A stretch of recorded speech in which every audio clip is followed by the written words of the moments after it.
حضرت عائشہ صدیقہ رضی اللہ تعالیٰ عنہ فرماتی ہیں میں نے نبی پاک صلی اللہ تعالیٰ علیہ وآلہ وسلم کو مرض وصال تک دیکھا ہے، حضور کے وصال تک، کہ حضور قرآن پاک کی آخری 2 سورتیں پڑھ کے سورۃ فلق اور ناس اپنے ہاتھوں پہ پھونکتے تھے، پھر جسم پہ ملتے تھے۔ قرآن پاک میں شفا ہے۔ اب تو لوگوں نے دم درود کو اس کو بڑا ہلکا سا کام سمجھ لیا۔ ویسے بھی یہ عاملوں کے ہتھے چڑھ گیا، ملنگوں کے ہتھے چڑھ گیا، کاروبار بن گیا، تجارت بن گئی۔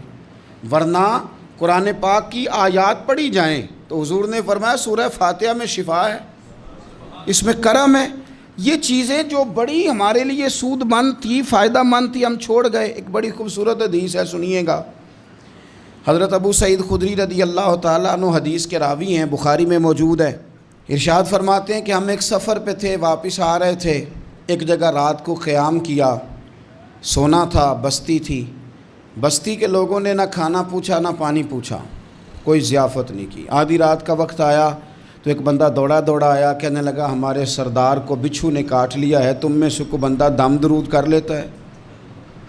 تو ایک صحابی کہنے لگے کر تو لیتے ہیں، پر تم نے چونکہ ہمیں کھانا پانی تک نہیں پوچھا، تم اگر دم کراؤ گے تو مفت نہیں کریں گے۔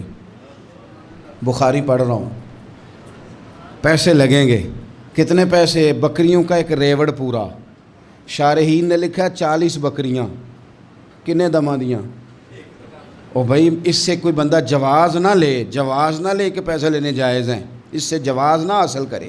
آپ بات کو سمجھیں، پس منظر کیا ہے۔ پانی تک نہیں تم نے پوچھا۔ کچھ لوگوں کا علاج ہوتا ہے، انہوں نے کہا پیسے لیں گے دم کر دیں گے۔ صحابی نے کہا حضرت ابو سعید خدری رضی اللہ تعالیٰ عنہ فرماتے ہیں وہ چونکہ تنگ تھے، بچھو کاٹ گیا، اور سردار کو کہا چل تو صحیح نا۔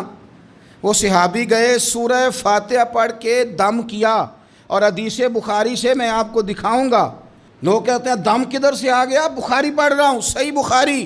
شفا تو اللہ نے دینی ہے نا، رب کریم نے شفا دے دی۔ بکریاں لے لیں، آ گئے جہاں آرام کر رہے تھے اس جگہ۔ صحابہ میں اختلاف ہو گیا، کچھ کہنے لگے بکریاں لینی چاہیے تھی، کچھ کہنے لگے نہیں لینی چاہیے تھی۔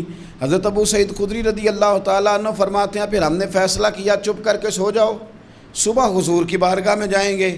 اگر کریم نے کہا لینی چاہیے تھی پھر تو موج بن گئی، اور اگر کہا نہیں لینی چاہیے تھی تو بکریاں ہانک کے واپس کر جائیں گے۔ مسئلہ کیا ہے؟ کہتے ہیں صبح گئے حضور کی بارگاہ میں، جا کے مسئلہ عرض کیا، یا رسول اللہ انہوں نے بھی پانی کوئی نہیں پوچھا تھا، ہم نے بھی کہا دم کریں گے تو پیسے لیں گے، تو ہم نے یہ بکریاں لی ہیں۔ شارحین لکھتے ہیں 40 تھی شاید۔